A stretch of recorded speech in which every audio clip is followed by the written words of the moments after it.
Good afternoon. Thank you for joining us at Young Scot today. You're watching our live stream event about creative and digital apprenticeships created especially for young people. My name is Angelica and I'm currently a creative and digital media apprentice based at LNG in Glasgow, but taking part in Young Scot's Digital Academy programme. We're delighted to be involved in the Scottish Apprenticeship Week 2015, which has been created by Skills Development Scotland to help promote apprenticeships to you.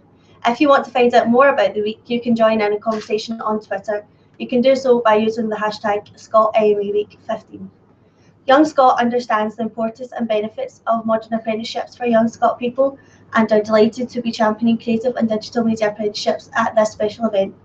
If you'd like to find out more after today's stream, please check out all of the information on the Young Scot website at young.scot. We hope you've had a chance to watch our preview video, which tells you a bit about our creative and digital media apprenticeships, but if not, don't worry, you can watch it after on our website.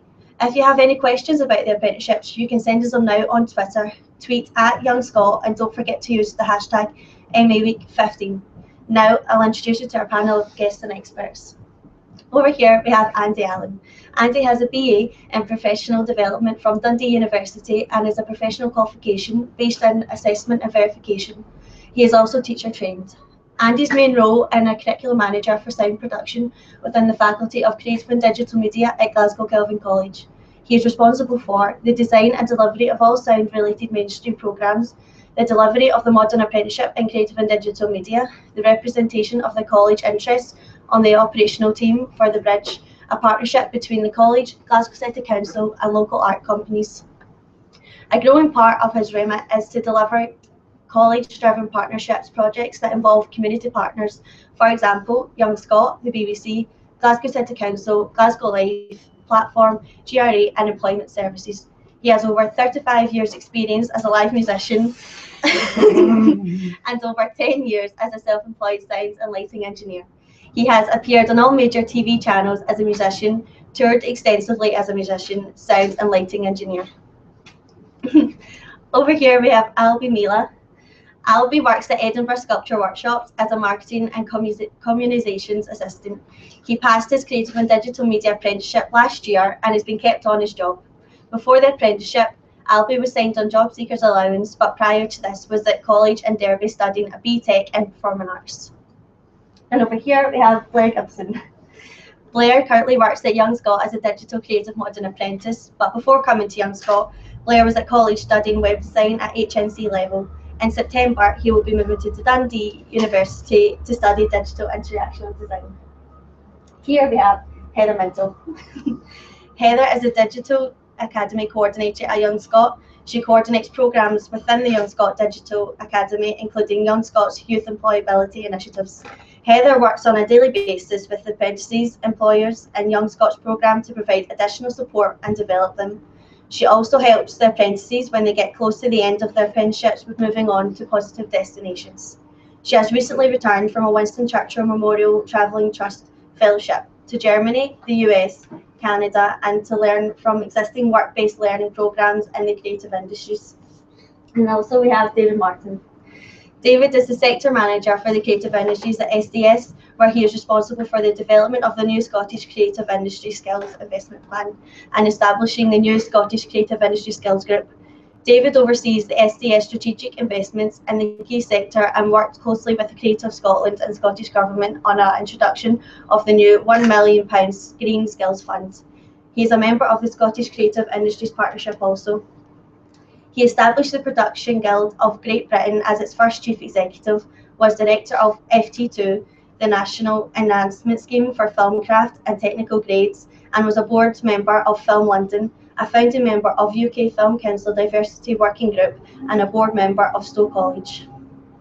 Today we're going to have a discussion on the creative and digital media modern apprenticeships, and I'm going to start the conversation by asking the panel a few questions. So, Andy. What is a creative and digital media modern apprenticeship?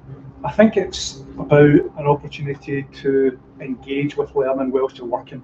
I think the really good part about it is that quite often if you're purely at college, university, school, you're isolated from the workplace, and ultimately this is all about people and work. That's what it's all about.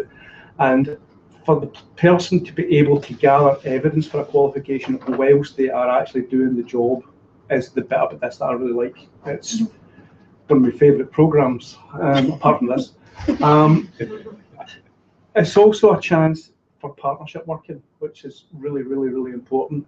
Between ourselves, skill set, SDS, Young Scot, I think there's kind of a scaffolding round about people to allow them to experiment with their life at work and education at the same time, and I think that's what makes it unique.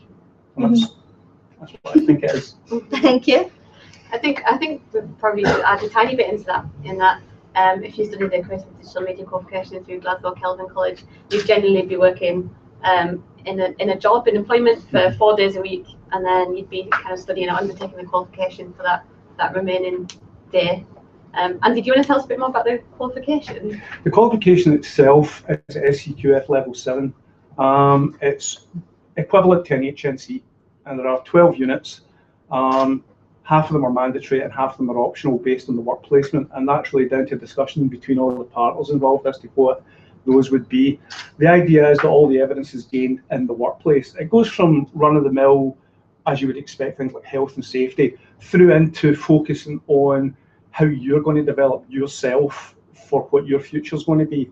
And it asks you to do that by focusing on how your employer works, and it also asks you to upskill as far as creative and digital things are concerned, record and edit audio, visual, journalistic material. It asks you to consider how communication works within the industry, and it asks you to do a fair bit of research about the industry itself and how that works. The evidence is all used, all gathered online. The idea is if we're doing creative and digital, let's not use paper. The idea is that you should be able to use any device you like, a phone, an iPad, any sort of computer, to be able to channel all of that evidence into a central point to be assessed. We like cohorts to get together reasonably regularly so that it can be an information exchange. I think that's really important as well.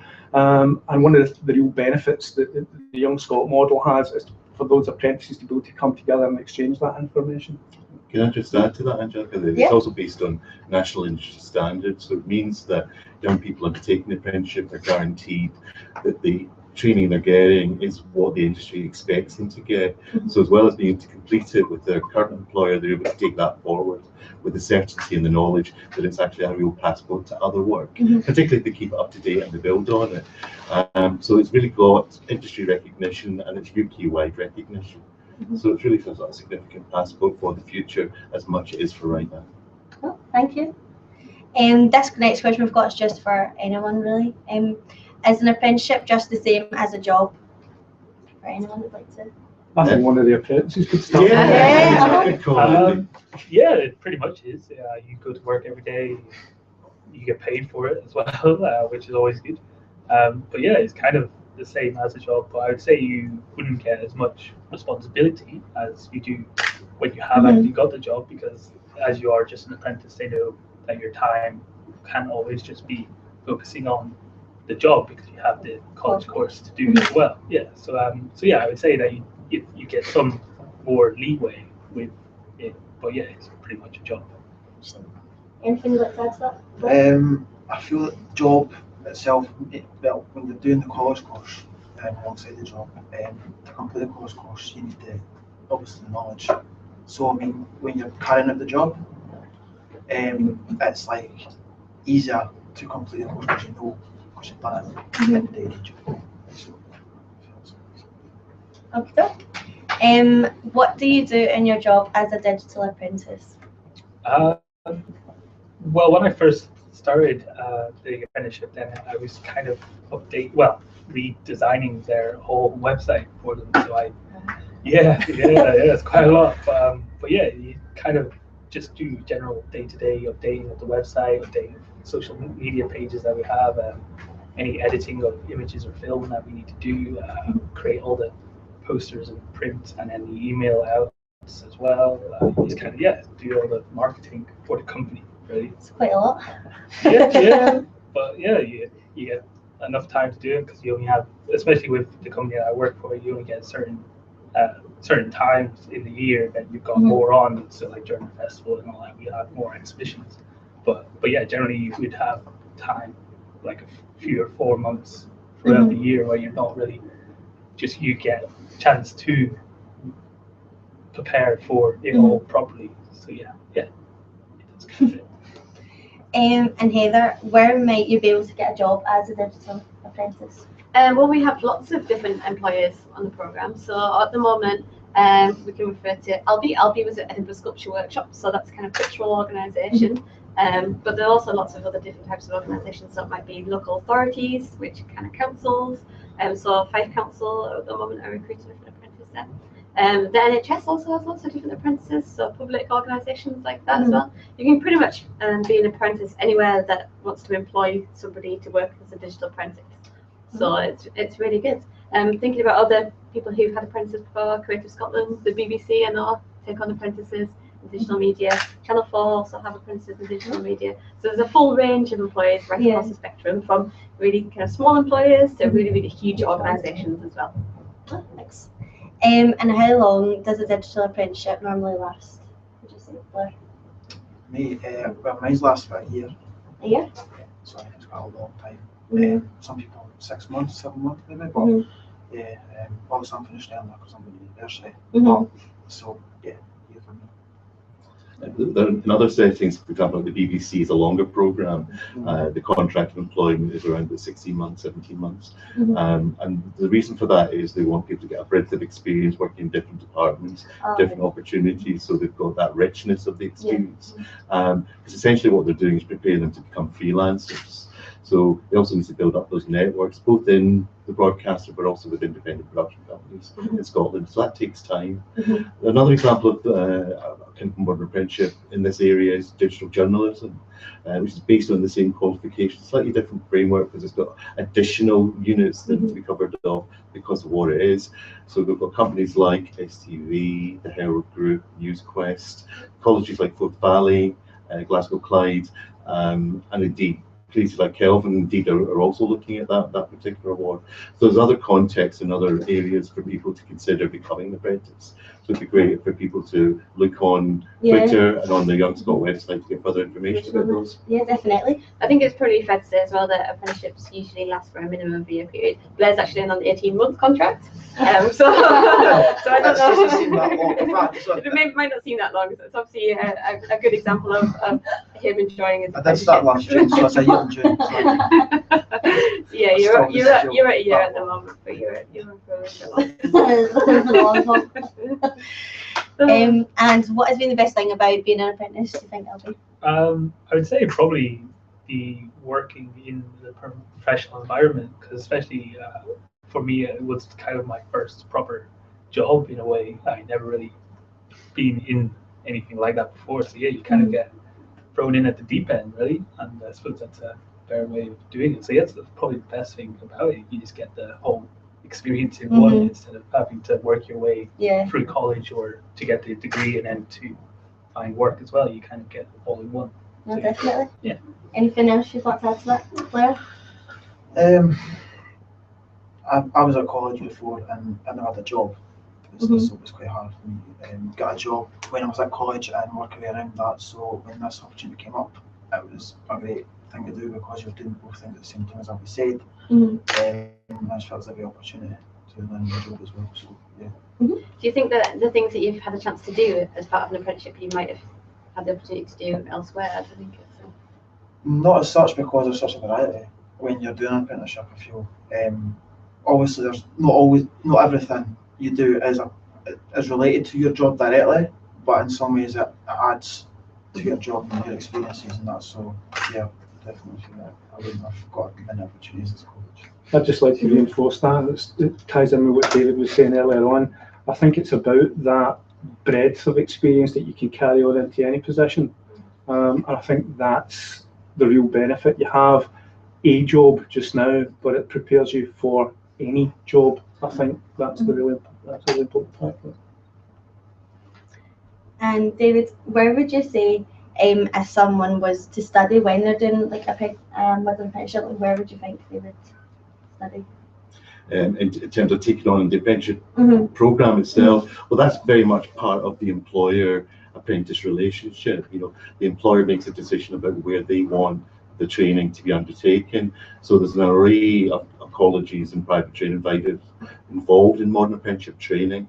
But in this particular qualification at the moment, I would say that the key colleges that are currently running modern apprenticeships in Creative and Digital are Glasgow Kelvin, Glasgow Clyde, City of Glasgow College, Forth Valley, Edinburgh College, and indeed Dundee and Angus. But I would certainly encourage everyone who's watching this broadcast to perhaps have a look at the Modern Apprenticeship website, modernapprenticeship.scot, which will give them much thorough information about where modern apprenticeships are being delivered in their own area, and they'll be able to pursue that locally with advice from Skills Development Scotland's officers. As you know, we've got premises right across Scotland in most of the big cities and most of the big towns. So if anyone's finding it difficult to hear what's going on in their area, I suggest they make contact with that local office, get an appointment, and there'll be people there really willing and able and ready to help them. Definitely. And why are they called modern apprenticeships? Is that my question? Yep. Thank you very much. The reason why they're called modern apprenticeships is because they're different from the old apprenticeships. And in a sense, one of the reasons for that is before, apprenticeships were really based on time as much as about learning, and therefore the kind of schemes that used to work were 4, 5, 6 years. What's happened in terms of the future, where we are now, people have realised that young people learn different ways and learn quicker, and there's a better and stronger range of opportunities for young people to be directly engaged in doing, actually making things, working with real people, doing real things, rather than just being in the classroom. So what the modern apprenticeship recognises is that new way that young people are ready to work and ready to learn. The reason why it's modern is to differentiate it from everything else. Scottish Government in particular are really proud about the fact in Scotland an apprenticeship's about a work contract with training. It's not a training programme with work. So I know that seems a wee bit of a strange difference to emphasise, but it's really critical because it's about people being paid to do jobs that are real and being trained up to do it properly and effectively. So that's why it's an apprenticeship based on standards for the industry, and it's modern because it recognises the context of work right now for young people in Scotland. Thank you. Good answer. Yeah. I may have to have the tape. And where could you look for an apprenticeship position? You're looking in my way. Yeah. Well, David's already mentioned the Apprenticeships at Scot website, and there's also a website called My World of Work, which is a really good website that's also run by Skills Development Scotland. We've also got the Young Scot website, which is young.scot, and we kind of advertise opportunities through our programme on there. There's also a website called Apprenticeships in Scotland. I'm just throwing loads of websites on there. I know, scribble them all down. Apprenticeships in Scotland as well. That's a good website that's run by young people who actually are apprentices as well. So they try and keep that one up to date as well.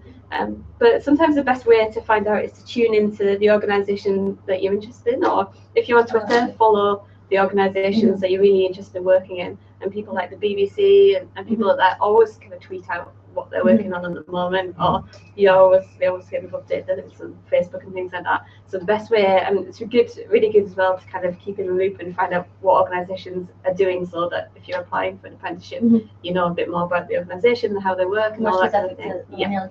Yeah. So that's kind of my advice as well. Is if you're looking for places, there are places to look, but sometimes it's best to just follow those organisations, and that's the best way to find out more about it. There's just one more I would add. I'm very thorough, and that's Creative Scotland. They produce weekly an e-bulletin which goes out if you register for it. Very simple and it's free, but also you can look on their website. So every week they post all of the opportunities, including apprenticeships and traineeships that are happening right across the creative culture space in Scotland. So sometimes if you're not quite sure where the organisations are, that can be a good sort of place to begin. And then you can follow that up by looking at the individual organisation websites. Hopefully go and meet the people as well. There's no reason why young people shouldn't cross the door. You make it real as well as make it virtual. And for David, again, another question I know I've just answered. Could you still apply for an apprenticeship if you have a degree or a higher level qualification? Aimed at people who as yet haven't attained those higher level qualifications, but that's not to say that if you're in the right situation with the right employer, with the right skill set, they're sometimes looking for foundation experience and knowledge, and that often can be an HNC, HND, or a degree. So I do know that there are people with those qualifications who do get on apprenticeships. It's very much driven by the employer, though. So the employer ultimately makes those decisions. But again, being practical about it, the great majority of apprentices are generally people who start younger and who are coming straight out of school, maybe early, straight out of school, 16, 18, and maybe not yet achieved an HNC, HND. So that opportunity is there to go straight from school and learn and work and earn and work from day one if you can get that apprenticeship. I think that's why it's so strong at the moment.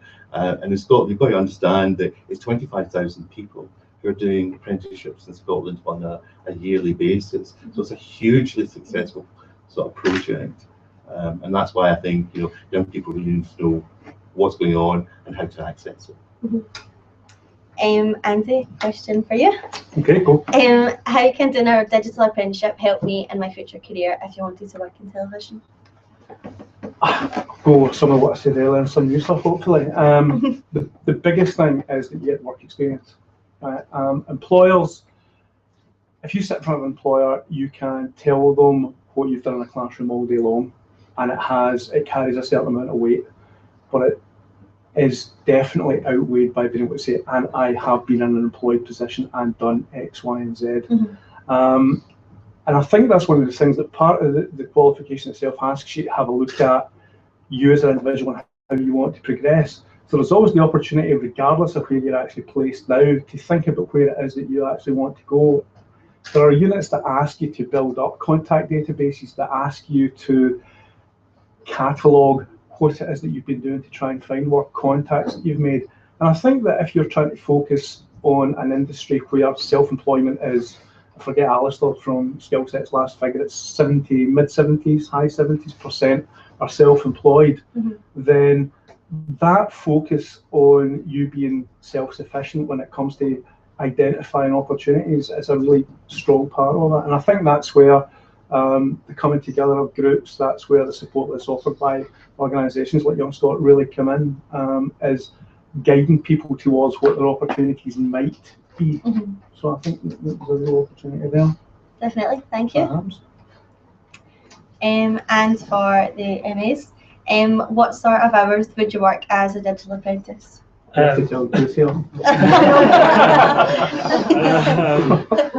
Well, I worked 35 hours a week, so it's just 9:35 every day, really, until well, that was it, really. Can I ask on top of that, how much effort are you guys having to put in over and above what you're actually doing when you're in the workplace? I think that's something that people taking this might be quite interested in.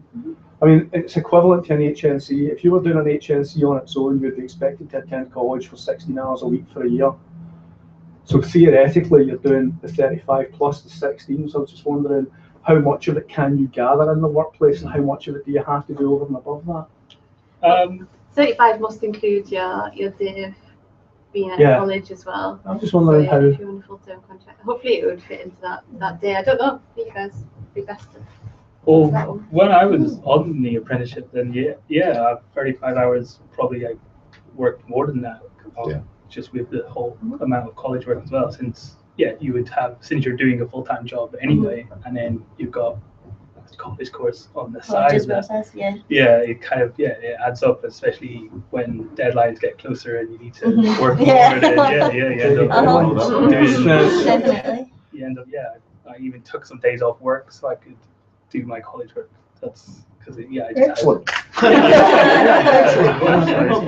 Work from home. But I think it's that combination. That's what I was trying to get at. Is there's always any qualification always has an element of, to use the terminology we use, a self-directed element where you have to put the effort in yourself to find out about stuff. And there's only so much of that you're going to be able to do in the workplace.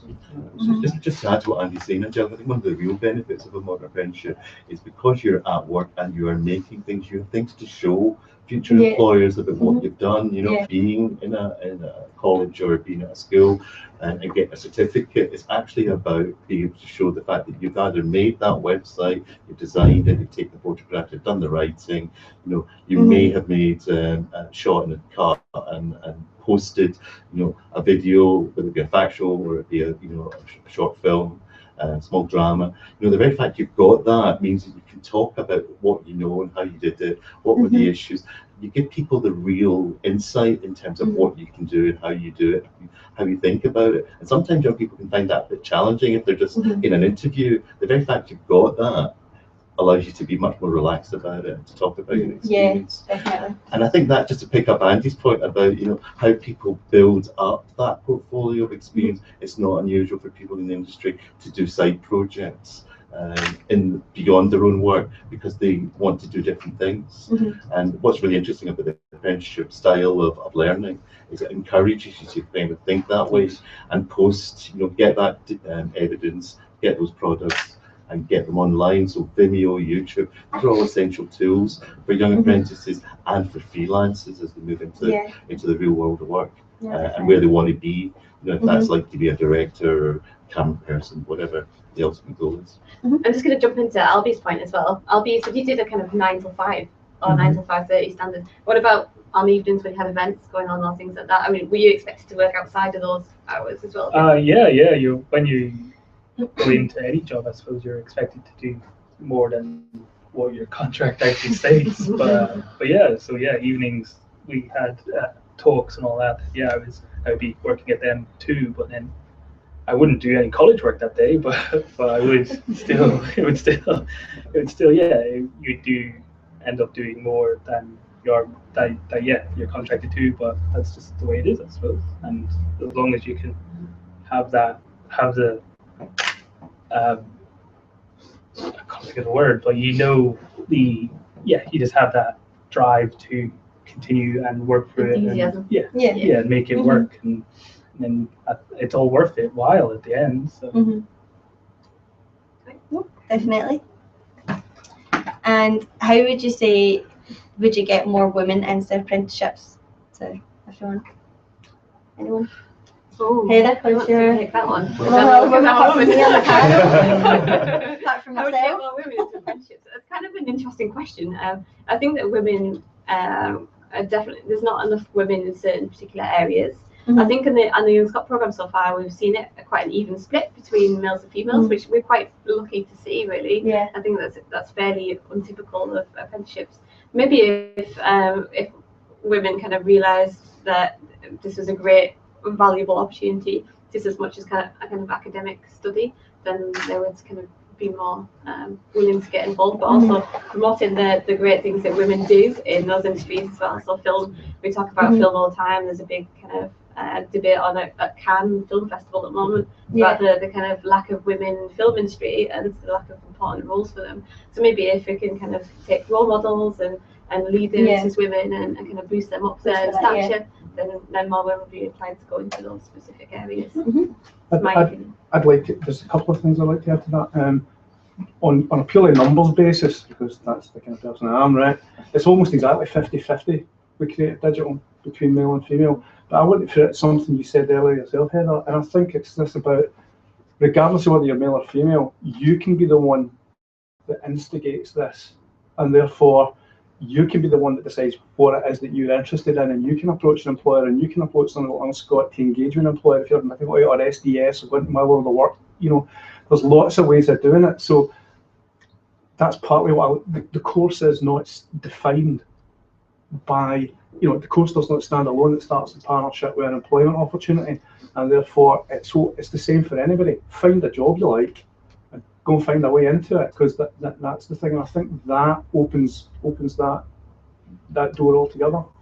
I just pick up a point you made there about My World of Work, because whilst it's something we do and we're really proud of, it's an incredibly useful set of tools for young people, particularly for women, just to get behind what are the kind of jobs that are available, what are the skills that are needed for those jobs. There's also some diagnostic tools, really low level, light touch, dead easy kind of things to use. They're not scary, which begin to kind of work out what your strengths are and what your weaknesses may be, so you can begin to plan what you might need to do in order to kind of build on that and become prepared for the journey towards the apprenticeship. It sounds really kind of heady going, that, but seriously, it's incredibly light touch. I think the other thing about My World of Work and about networking, talking to people that are in your kind of peer group, friends, family, because of 25,000 every year, you're going to find somebody who's been on an apprenticeship really quite quickly, and it's really important to talk to them about what it's like and what happened and how did they do it, and just begin to build up that bit of kind of insight into how it's done. But critically, I think for women, young women in particular, it's about women understanding that people can do it. So seeing other women do it and hearing how other women do it, I think is a really important part of that journey that people have to kind of begin to look at. So you'll see on My World of Work, certainly on the Modern Apprenticeship website right now, women are featured very strongly, and you get a bit of background about where they come from and what they've done, and what the challenges have been. And I think that's how you begin to overcome some of those barriers. No, I think that's exactly it. But sadly, I think that's all we have time for just now. Thank you. And if you'd like to find out any more information on what we've discussed, you can visit our website, young.scot, or if you'd like to find out more on MA Week, you can search for the hashtag ScotMAWeek on Twitter or go to ScottishApprenticeshipWeek.com. Goodbye from us here, and have a great the rest of your day. Thank you. Thank you. Thank you.